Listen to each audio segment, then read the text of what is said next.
Hello, my name is Henrik Junsilehto, and I'm very excited to be opening a World Transformation Movement Center here in Finland.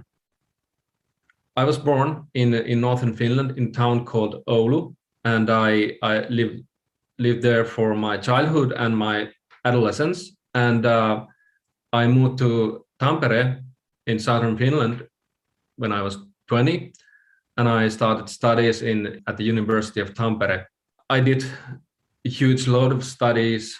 At the end, I ended up with this Master of Science degree from philosophy that was like double the size of the normal degree, including studies in psychology, of course, philosophy, which was my main subject, and mathematics, computer science, economics, and social psychology.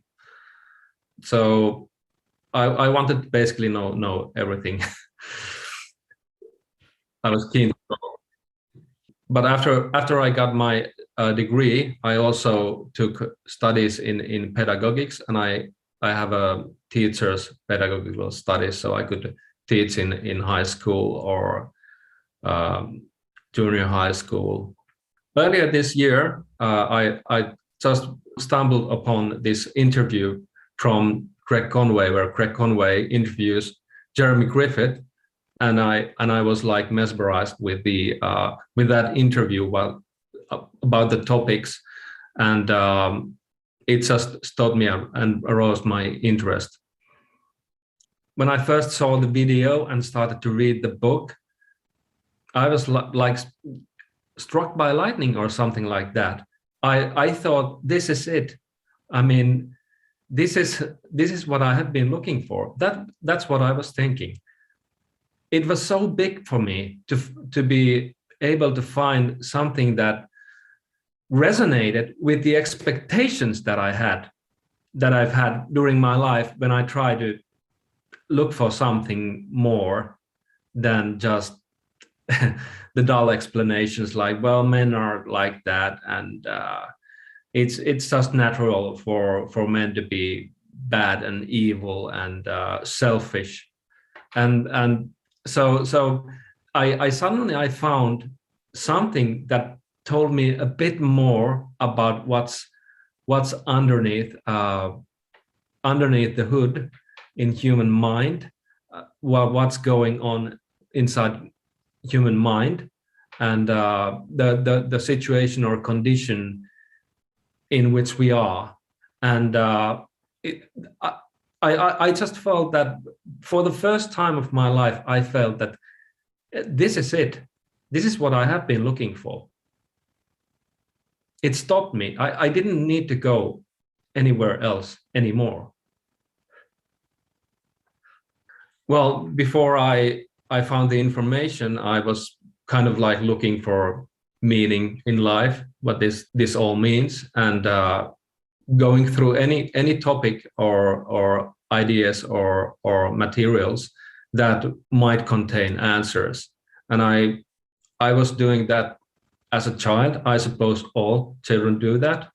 In adolescence, I read Bible, though I'm not a religious person. I read various national epics, and at high school I turned into philosophy. I read Plato, I read Nietzsche, and I read psychology. Sigmund Freud was a big hero for me, and I suppose I was looking for a way to understand myself and other human beings. So I had no conclusive story about what life is, what men are, and I was just looking for something. I didn't have any sort of story.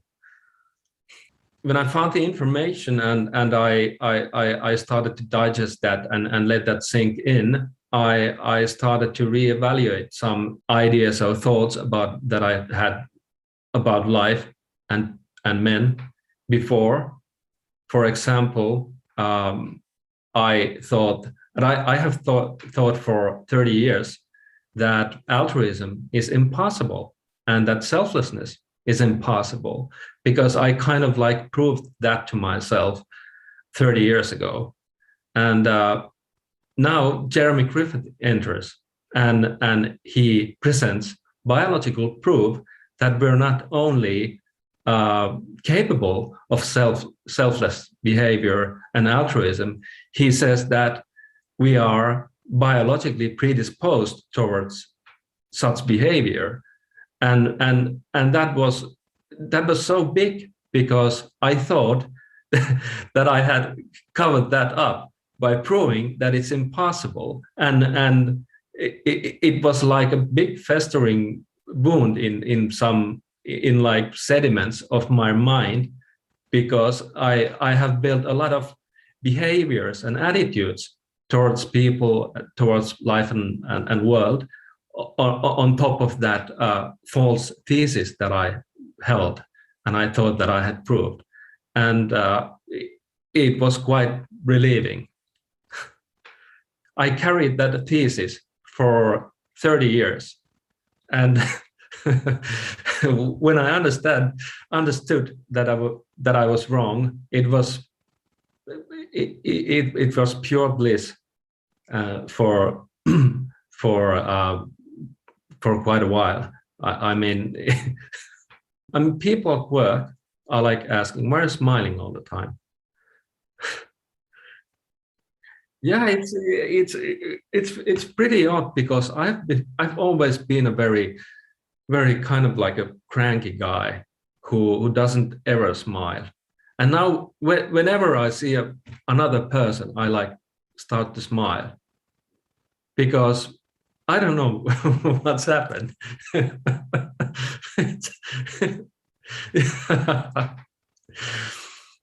And I feel that I have been a very callous person, but it's changing. It's changing. I really appreciate the way that Jeremy Griffith refutes the false savage instincts myth, because it is a myth. In science, it has only been like vaguely formalized and proposed, and it's never been like evaluated. And Jeremy Griffith puts forth scientific evidence against the savage instincts myth, and I really appreciate that part of Jeremy Griffith's of the book. But of course, the refutation of the savage instincts myth is just the beginning of this huge book, because I mean the book has a scientific part, and it has this kind of like visionary and philosophical part. And once the scientific part is kind of like dealt with, the book opens up to themes in like philosophy, religion, and psychology and upbringing, and all that stuff that we humans have built on top of the savage instincts myth. On top of that thesis that men are by their biological nature violent, evil, and you know, savage, and that's a huge that's what makes the book so huge.